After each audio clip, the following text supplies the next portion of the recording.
सबके ऊपर एक आतंक का वातावरण फैला करके खाली ये मोदी जी महान, मोदी जी महान। अरे अभी मोदी जी को पुराने नेताओं से बहुत कुछ सीखना बाकी है। अब वो क्या सीखेंगे? उनकी उम्र 72-73 साल हो रही है। जितनी भी बातें बोली ये सारे हमारे चैनल पे चलेंगे। ऐसी कोई खुशी होगी कि आप इसको चलाइए। बिल्कुल चलेगा। आप जो इनके खिलाफ बोलेगा उसको क्या कर दें, इसका कोई किसी भरोसे नहीं रह गया है। इसे कोई बोलता नहीं। अच्छा, जो बोलता है वो ज्यादातर लोग डरे हुए हैं।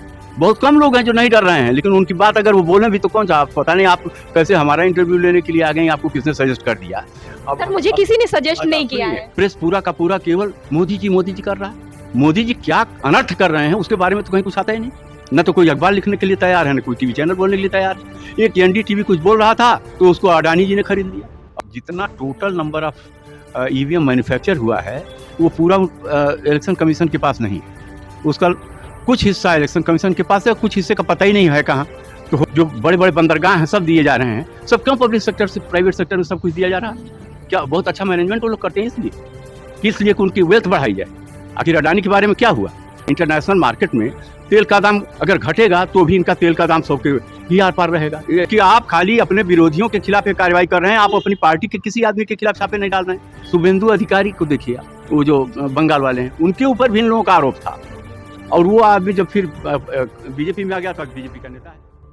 नमस्कार, मैं रूबी सिंह और इस वक्त मेरे साथ मौजूद हैं कांग्रेस के पूर्व सांसद, गोरखपुर से रह चुके हैं ये हरिकेश बहादुर जी। सर आपका बहुत बहुत स्वागत है हमारे चैनल में। सर आप कांग्रेस के सांसद रह चुके हैं और इस समय कांग्रेस में काफ़ी हलचल चल रही है। जहां ये लग रहा था 5 राज्यों में जो चुनाव हुए हैं, जहां छत्तीसगढ़, मध्य प्रदेश में ये लग रहा था कि कांग्रेस आने वाली है, वहां पे ऐसा लग रहा है मतलब वहां पे बीजेपी आ गई है। तो इस पे क्या कहेंगे आप? देखिए, बीजेपी आ गई है ये बात तो सही है जी। बीजेपी के लोग जीते हैं या उन्होंने जीत लिया है, यह भी समझने की ज़रूरत है।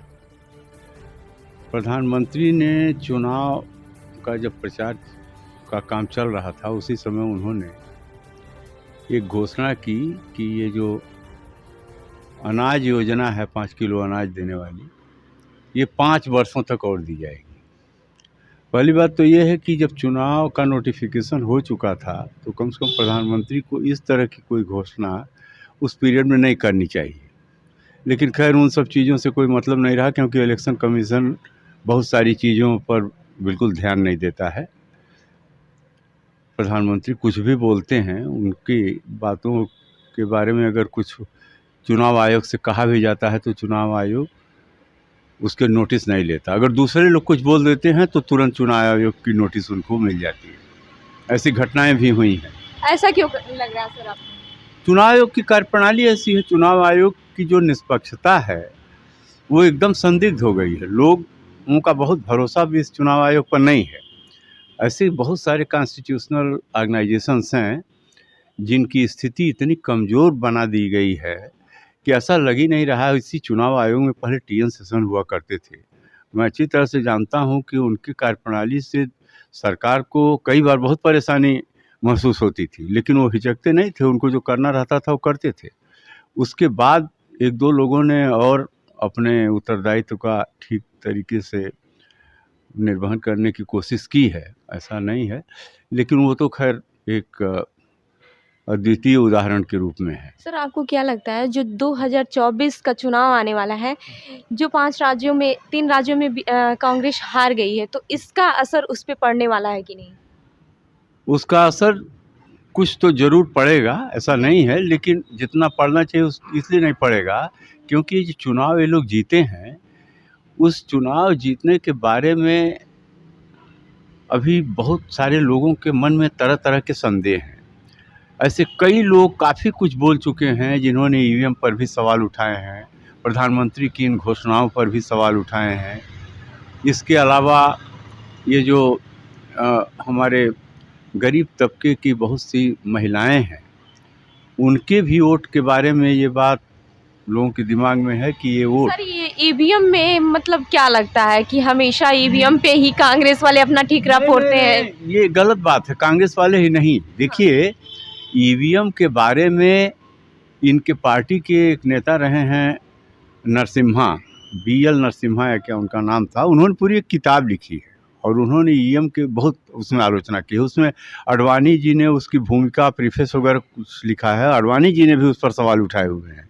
अगर वो किताब पढ़ी जाए तो सबसे पहले इन्हीं लोगों ने लिखा और बोला। अब चूंकि इनकी सरकार है इसलिए दूसरे लोग उठाते हैं तो दूसरों पर आरोप लगाते हैं। इनसे पूछिए कि इन्होंने वो किताब क्यों लिखी, अडवाणी जी ने ये बात क्यों कही। तो जहाँ अब आजकल जो ईवीएम में मैनिपुलेशन हो रहे हैं उसके कारण है। अभी मध्य प्रदेश में कई जगह ईवीएम पकड़े गए, पाए गए, कुछ फेंके हुए मिले थे। ये कैसे हो जाता है। इसके अलावा यह भी एक रिपोर्ट है, कई लोगों ने इस पर बोला भी है, यूट्यूब पर ऐसी चीज़ें आपको मिलेंगी जिसमें कहा गया है कि जितना total number of EVM manufacture हुआ है वो पूरा इलेक्शन कमीशन के पास नहीं है। उसका कुछ हिस्सा इलेक्शन कमीशन के पास है, कुछ हिस्से का पता ही नहीं है कहाँ। तो हो सकता है कि उसके जरिए कुछ होता हो। अगर मान लीजिए थोड़ी देर के लिए कि आपने वोट डाला है किसी खास ईवीएम में, किसी खास पोलिंग स्टेशन पर खास ईवीएम रखा हुआ है, उसमें वोट डाला गया है। अगर वो स्ट्रांग रूम में न पहुंच करके कोई दूसरा ईवीएम वहां पर पहुंच रहा है, रास्ते में कुछ और चीज़ किया जा रहा है, तो इसको कौन, जहां उनकी सरकारें हैं वहाँ तो इसके बहुत चांसेज हैं। सर इतना सेफली पहुंचाया जा रहा है तो फिर आप कैसे कर सकते? तो ये होगा तो अब सवाल है कि अभी इसका कोई सॉलिड प्रूफ किसी के हाथ में नहीं आ रहा है, उसी का तो फ़ायदा उठा रहे हैं। और जहां इनकी सरकारें हैं वहां पर तो लोगों को बेहद इसमें आशंकाएं हैं कि ये लोग कोई काम सही तरीके से नहीं कर रहे हैं। कारण ये है कि इनके ज़्यादातर नेता बहुत झूठ बोलते हैं, बड़े बड़े नेता झूठ बोलते हैं। आपको पता होगा इस देश में ऑक्सीजन की कमी से कितने लोग कोरोना के टाइम में मर गए थे, लेकिन भारत सरकार से जब पूछा गया था पार्लियामेंट में, उनका जवाब है कि क्या ऑक्सीजन की कमी से किसी की मृत्यु हुई थी। साफ साफ पार्लियामेंट में बोला कि किसी की मृत्यु ऑक्सीजन की कमी से नहीं हुई। यही बात उत्तर प्रदेश असेंबली में उस समय के हेल्थ मिनिस्टर ने बोला। अब आप लोग खुद सोचिए कि ऑक्सीजन की कमी से कोरोना में किसी की डेथ हुई थी कि नहीं हुई थी। तो इतना जो झूठ बोलने वाले लोग हैं जिनके हाथ में व्यवस्था है वो क्या कर रहे हैं, उनके बारे में आप क्या कहेंगे? सर ये बार बार आप झूठ बोलने वाला ये इसके एक नहीं कई उदाहरण हैं। एक लेटर है मेरे पास, एक मुकुंद विष्णु मावलंकर हैं, वो एक सीनियर रिटायर्ड आदमी हैं, वो कभी IIT कानपुर के स्टूडेंट रह चुके हैं। अच्छा। प्रधानमंत्री ने 54th कन्वोकेशन में वहाँ पर बोला है कि भारत की आज़ादी के बाद 25 वर्षों तक विकास का कोई काम नहीं हुआ। ये सबसे बड़ा झूठ है। प्रधानमंत्री के स्तर के व्यक्ति को ये कभी नहीं बोलना चाहिए था। ये बहुत निंदनीय है। इसकी जितनी भर्त्सना की जाए सब थोड़ी है, क्योंकि उसी 25 वर्ष में सब कुछ हुआ है। उसी में एटॉमिक एनर्जी की स्थापना हुई है, उसी में इसरो की स्थापना हुई है, उसी में बड़े बड़े डैम बने हैं, तमाम इंडस्ट्रीज बने हैं, तमाम स्टील प्लांट्स बने हैं, IITs बने हैं, IIMs बने हैं, वही आज भी हैं। इनके जो फर्जी बातें हैं, कितने IIT बना दिया, इतने खाली बिल्डिंग खड़ा करने से IIT बनता है क्या? वो आज भी 5 IIT जो उस समय बनाए गए थे जवाहरलाल नेहरू के टाइम में, आज वो वर्ल्ड के बेस्ट इंस्टीट्यूशंस में उनकी गिनती होती है, उनकी रेटिंग उसमें की जाती है। उसमें कोई न कोई IIT आज भी 100-150 के अंदर, 200 के अंदर आता है। अभी भी वहाँ बम्बई वाला IIT उसमें आया है, कभी दिल्ली वाला IIT आता है। तो ये सारे इंस्टीट्यूशन बनाए गए, तमाम इंडस्ट्रीज बनाई गई। आज जैसे अब वंदे भारत ट्रेन का प्रधानमंत्री उद्घाटन करते हैं, कहीं भी वंदे भारत, इनसे पूछिए को रेल इंजन जो उसमें लगा हुआ है वो इंजन कहाँ पर बना है? वो जो कोचेज रंग करके दौड़ा रहे हैं वो कोचेज कहाँ बनते हैं? उन कोच फैक्ट्रीज को किसने बनाया? उन रेल इंजन के कारखाने किसने बनाए? 9-10 साल से तो है प्रधानमंत्री, कितने कारखाने बनाए और कितने कारखाने बेच दिए दूसरे बड़े बड़े पूंजीपतियों को। जनसंघ के बारे में शुरू से कहा जाता था कि पूंजीपतियों की पार्टी है। आज पूरी तरह से साबित कर रहे हैं कि सारा इंडस्ट्री ऐसे लोगों के हाथ में दे दीजिए, सारे एयरपोर्ट दिए जा रहे हैं बड़े बड़े इंडस्ट्रियलिस्ट कैपिटलिस्ट को, जो बड़े बड़े बंदरगाह हैं सब दिए जा रहे हैं। सब क्यों पब्लिक सेक्टर से प्राइवेट सेक्टर में सब कुछ दिया जा रहा है? क्या बहुत अच्छा मैनेजमेंट वो लोग करते हैं इसलिए कि उनकी वेल्थ बढ़ाई जाए? आखिर अडानी के बारे में क्या हुआ? जो आदमी 2014 के पहले विश्व के धनी लोगों की लिस्ट में 609 नंबर पर कहीं था, वो आदमी एकदम से पहुंच गया 9 साल में, 8 साल में दूसरे नंबर पर कैसे आया? इतनी क्यों आपको जो उसके ऊपर जो इतनी आलोचना हुई, जितनी बातें उठाई गई, उसकी कभी जांच नहीं होती। आप केवल अपोजिशन के लोगों को टारगेट करते हैं, किसको पकड़ो, उसको पकड़ो, इसके वहाँ रेड करो, उसके वहाँ रेड करो। ये सब महापक्षपात है, महाअन्याय है, महा अत्याचार है। लेकिन अगर देश के लोग इसको नहीं देखना चाहते, आंख मूंद कर रखना चाहते हैं, तो ये चीज़ तो हिटलर ने भी किया था। हिटलर जब अपने विरोधियों को बदनाम कर रहा था, उनके कैरेक्टर असैसिनेशन कर रहा था, तो उस समय तो लोगों को बड़ा अच्छा लग रहा था। बाद में जो जर्मनी भुगता वो अच्छी तरह से सबको मालूम है, जर्मनी का क्या नहीं हुआ, 2-2 टुकड़े में तो टूट गया वो। तो अगर अत्याचार के बेसिस पर कोई आदमी कुछ दिन तक शासन कर ले और यही सब करता रहे, तो इसको आप क्या कहेंगे, कब तक कहेंगे कि अच्छा है? सर आप ये 5 साल तक अनाज देने की घोषणा जी, आपने किया, इस पर खर्च आप जानते हैं? एक एनालिसिस में आया है 11,80,000 करोड़ रुपए का खर्च आ रहा है इस पर। ये कहाँ से आएगा पैसा? ये जो आज सारी चीज़ों के दाम बढ़ रहे हैं, इंटरनेशनल मार्केट में तेल का दाम अगर घटेगा तो भी इनका तेल का दाम 100 के ही आर पार रहेगा। ये आर पार में चाहे इस पार रहे चाहे उस पार रहे। आखिर ये सब क्यों हो रहा है? सर ये बार-बार आप अत्याचार का नाम ले रहे हैं। बिल्कुल है ही लोगों के ऊपर। आप देखिए जो ये सब कानून बने हुए हैं, पीएमएलए वगैरह का जो कानून बना है, जिस पर तमाम लोगों को, या आप पार्टी वालों को कितने को, कोई एक तरह से निरपराध लोग हैं, सारे महीनों से जेल में पड़े हुए हैं। कोर्ट खुद कहा, सुप्रीम कोर्ट के एक जज की एक टिप्पणी है, बेंच का जो हेड कर रहे थे, ये मनीष सिसोदिया के केस में मैंने सुना, उन्होंने कहा कि ये ईडी के अफसरों से कि आपने जो मामला यहाँ लाया है, अगर ये लोअर कोर्ट में जाएगा तो 2 घंटे या 2 मिनट में ये क्रॉस एग्जामिनेशन में ख़त्म हो जाएगा, तो रहेगा ही नहीं, आपके पास कोई सबूत ही नहीं है। फिर भी चूंकि ईडी इंसिस्ट कर रही थी, उन्होंने दे दिया कि ठीक है अभी हम नहीं देते हैं बेल। सर कांग्रेस के नेता पे ही, जो राज्यसभा के नेता हैं, उनके ऊपर ही ये लगाया गया है कि अभी निकल के आ रहा है जो न्यूज़ है इस समय की चल रही है, 300 करोड़ का घोटाला किए हैं, अभी और भी किए होंगे जो अभी काउंटिंग हो रही है। नहीं देखिए, तो हम इस पे कहते क्या हैं कहेंगे आप? 300 करोड़ नहीं, 3,000 करोड़ रुपए हो। ये चीज़ उसको, जिस आदमी के खिलाफ आप कार्रवाई कर रहे हैं, उस कार्रवाई पर हमको तो आपत्ति नहीं है, ठीक है। वो अगर कोई भी आदमी अगर गलत काम कर रहा है तो उसकी जांच होनी चाहिए। लेकिन सर ये कांग्रेस का नेता है तो एक इफेक्ट तो आएगा। नहीं, ये तो आएगा, इसीलिए तो किया जा रहा है कि ताकि पूरी पार्टी को बदनाम करो। वो ये सब हिटलर की टैक्टिक्स है, तानाशाहों की टैक्टिक्स है, विरोधियों को बदनाम करो। एक बार जब वो आप तानाशाह कैसे कह सकते हैं सर? यही सब काम है ना, कि आप खाली अपने विरोधियों के खिलाफ ये कार्रवाई कर रहे हैं, आप अपनी पार्टी के किसी आदमी के खिलाफ छापे नहीं डाल रहे हैं, उनके ऊपर आरोप नहीं है, उनके बारे में लोगों को नहीं पता है, कितने लोग शराब के धंधे में हैं।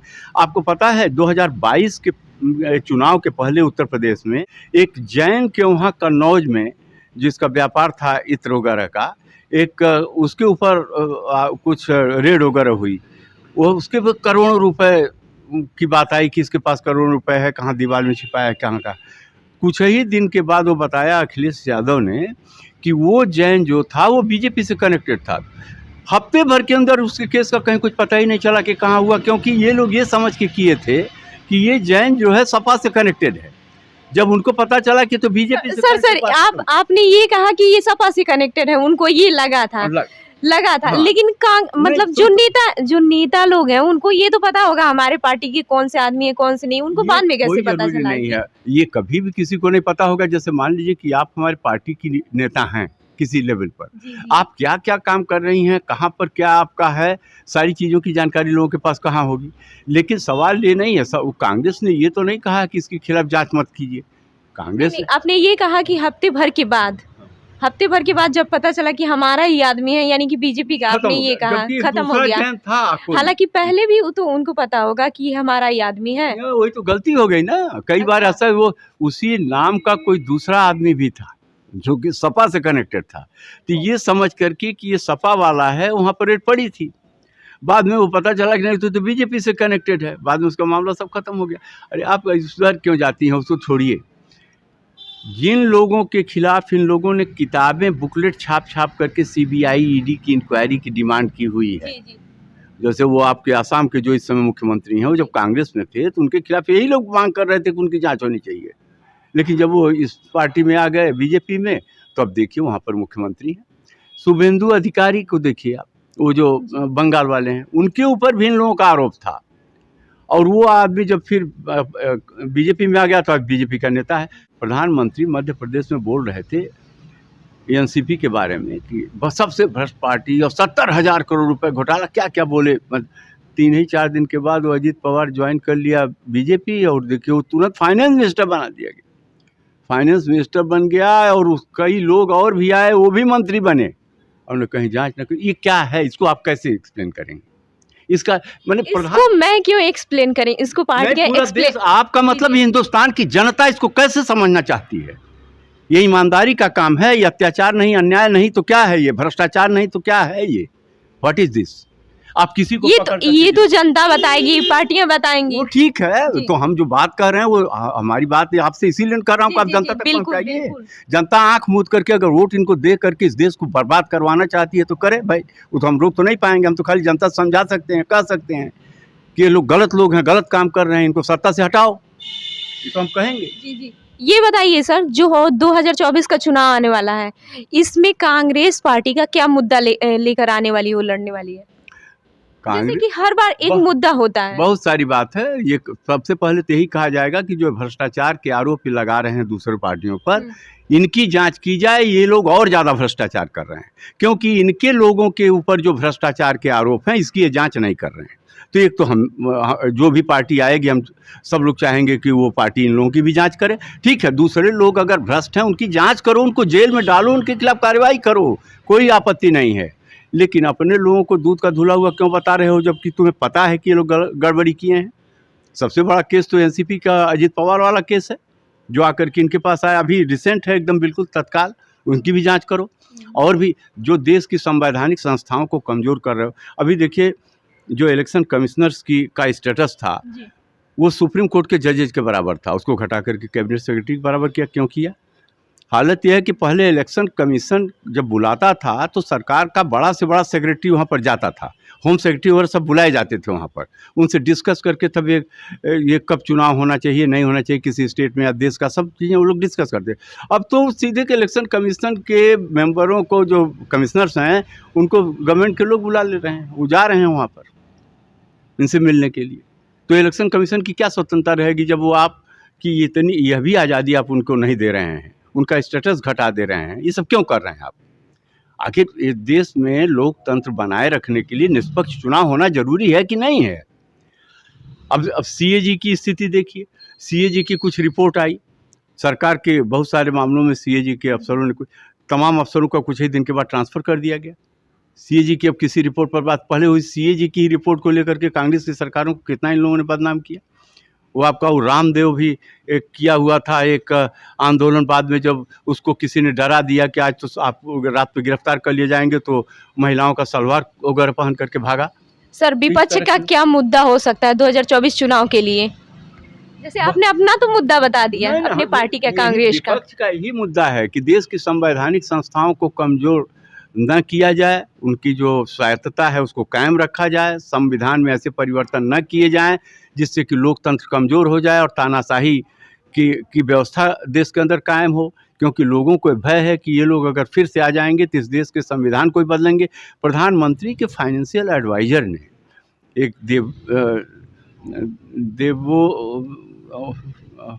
देवो राय करके हैं, आशीष देवो राय क्या उनका नाम है, उन्होंने अभी एक आर्टिकल पूरा लिखा। उस आर्टिकल में उन्होंने लिखा कि देश का संविधान बदल देना चाहिए और देश में संविधान की उम्र जो है वर्ल्ड में पूरा एवरेज एज 15 ईयर्स है, 15 साल औसतन वो रहता है, उसके बाद वो जनरली बदल दिया जाता है, ऐसा कुछ उनका आशय था। और ये तो संविधान 70 सालों से 75 सालों से चल रहा है। सर, लेकिन हमारा हमारा संविधान तो सबसे लंबा है सर, और लिखित संविधान है, हर एक संविधान से लिया गया है। तो ये नहीं पूछिए ना, तो वो जो इनका फाइनेंशियल एडवाइजर अगर इस तरह का लेख लिख रहा है तो बगैर इनकी सहमति के लिख रहा है। एक तरफ अम्बेडकर की मूर्ति को रोज माला पहनाइएगा, बाबा साहब करके ड्रामा करिएगा, और उसके बाद उस लिखे हुए संविधान को जिन लोगों ने संविधान को बनाया है, उन लोगों के इंटेलेक्ट का 10% भी इंटेलेक्ट आदमी तो इनके पास नहीं, हमको कोई दिखाई दे रहा है। आज कह रहे हैं उस संविधान को बदल दो। उस पर कितनी बहस हुई है, क्या सोच करके सब कुछ बनाया गया, क्या फ्रीडम दी गई, फ्रीडम लिबर्टी का जो कॉन्सेप्ट है। आज आपके प्रेस की क्या हालत है? प्रेस पूरा का पूरा केवल मोदी जी कर रहा है। मोदी जी क्या अनर्थ कर रहे हैं उसके बारे में तो कहीं कुछ आता ही नहीं। न तो कोई अखबार लिखने के लिए तैयार है, न कोई टीवी चैनल बोलने के लिए तैयार है।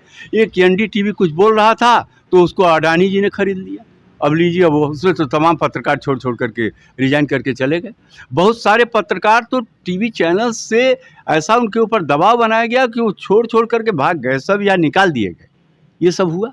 तो मीडिया का ये हाल है, फ्रीडम ऑफ प्रेस नहीं रह जाएगी, इलेक्शन कमीशन स्वतंत्र नहीं रह जाएगा, सीएजी का भी महत्व घट जाएगा, अदालतें दबाव में डाल दी जाएंगी। तो हमारा तो ये सब मुद्दा होगा कि ये सब नहीं होना चाहिए।